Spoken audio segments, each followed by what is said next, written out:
Price Lord. கர்த்தருடைய பரிசுத்த நாமத்துக்கு மகிமை உண்டாவதாக. இந்த வெள்ளிக்கிழமை காலையிலே உங்களை சந்திப்பதில் வந்து சந்தோஷம். இந்த நாளுடைய ஆசீர்வாதத்துக்காக ஒரு வேத பகுதியை வாசிப்போம். யோவானின் சுவிசேஷம் 14ஆம் அதிகாரம் 18ஆம் வசனம்.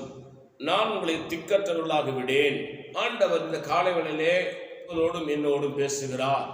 அன்றைக்கு இருந்த இஸ்ரவேல் மக்களோடு பேசின ஆண்டவர் இன்றைக்கு பரிசுத்த ஆவியானவரை கொண்டு இந்த வேத வசனத்தின் மூலமாக உங்களோடும் என்னோடும் பேசுகிறார்.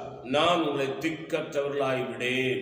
பயப்படாதீங்க, எனக்கு யாரும் இல்லை, உதவி செய்யறதுக்கு யாரும் இல்லை, நான் தனித்து விடப்பட்டிருக்கிறேன், நெருக்கப்படுறேன், கஷ்டப்படுறேன், துன்பப்படுறேன், கடன் பிரச்சனால் தோண்டு போயிட்டேன், என் வாழ்க்கையே ஸ்தம்பித்து போனது போல இருக்கிறது, நான் என்ன செய்வேன் என்று சொல்லி ஒருவேளை இந்த காலை வேளையிலே நீங்கள் ஒரே அழுகையின் குரலாக இருக்கலாம், வேதனையின் விளிம்பிலே நீங்கள் கிடக்கலாம். ஆனால் ஆண்டவராகிய கர்த்தர் உங்களை பார்த்து சொல்லுகிறார், பயப்படாத மகனே, பயப்படாத மகளே, நான் உங்களை திக்கற்றவர்களாகி விடேன். நான் தான் உங்களை சிருஷ்டித்தேன், நான் தான் உங்களை படைத்தேன், நான் தான் உங்களுக்காக இந்த பூமியிலே சிலுவையிலே மரித்தேன், நான் தான் உங்களுக்காக இந்த பூமியிலே நான் உயிரோடு எழும்பினேன், இன்றைக்கு உயிரோடு இருக்கிறேன்.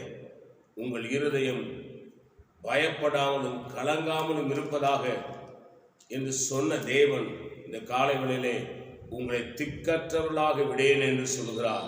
நான் உங்களுக்காக செபிக்கிறேன். பரிசுத்த பிதாவே, நீர் எங்களோடு பேசின நல்ல வார்த்தைகளுக்காக ஸ்தோத்திரம். இந்த வார்த்தையின்படி எங்களை ஆசீர்வதியும். இயேசு நாமத்தில் வேண்டிக் கொள்கிறோம் பிதாவே, ஆமேன்.